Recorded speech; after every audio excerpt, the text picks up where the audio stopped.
प्राचीन कालरू ही भारत को एक महान देश रूपे लोके जानती कहीं यही देश में प्रत्येक प्रकार नियम कानून गठन कर प्रत्येक नागरिक देशर नियम कानून को पालन करने ही ताहार एकमात्र धर्म अटे।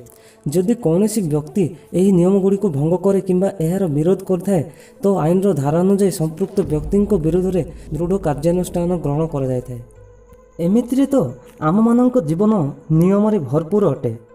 जदि कौन व्यक्ति अपराध करए तो आईन नियम अनुजाई ताहाको दंडित करा जायथाय। जदि कौन व्यक्ति अन्य जने व्यक्तिर मर्डर करथाय तो सही व्यक्ति को फांसी दंड में दंडित करा जायथाय। किंतु कौन आपण माने जानिछंती फांसी को नहीं मध्य भारत सरकार किछि नियम कानून गठन करछंती। भारत में जदि कौन अपराधी को फांसी होइथाय तो जल्लाद कैदीर कान में किछि कहिथाय एवं यह पर अपराधी को फांसी दि जाए। बंधुगण एबे आपण मानक मन में प्रश्न उठुथुबो जे मरिया को जाउथुवा व्यक्ति कान में जल्लाद कौन कहिथाय एवं काहेकि कहिथाय। तो चलंतु बंधुगण जानिबा जल्लाद कैदीर कान में कौन कहिथाय।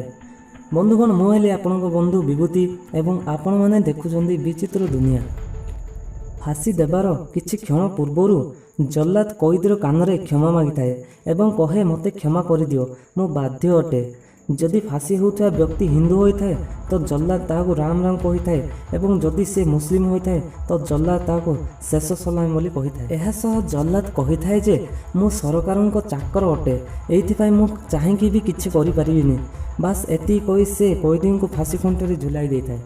बंधुगण आपण जानि आश्चर्य हेबे जे भारत में फांसी दंड देवाई केवल 2 जन जल्लाद अच्छे। एमानंको सरकारक तरफ मासिक दरमा दि जाए एवं साधारण अपराधी को फांसी देवाई सरकार एमानंको 3000 टंका दे थांती एवं जदि से आतंकवादी होइथांती तो सेमानंको फांसी दंड देवाई सरकार तांको अधिक टंका दे थांती। जेतेबेले इंदिरा गांधी को हत्या होइतिला सेतेबेले इंदिरा गांधी को हत्याकारी मानंको फांसी देइथिबा जल्लाद मानंको सरकारक तरफ 25,000 टंका दि जाइतिला।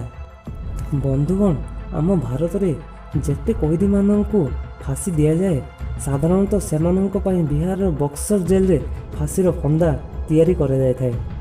कहा जाए जे सेठाकार लोक फांसीर फंदा बनाए माहिर अटंती। तो बंधुगण केमिति लागिला एही वीडियो कमेंट रे निश्चय कहिबे। मु आशा करूची एही वीडियो रे आपण मानंको निश्चय भल लागिथिबो। पुणी थरे आपण मानक सह देखा हेबो एक नुआ वीडियो सह। सेते पर्यंत नमस्कार बंधुगण।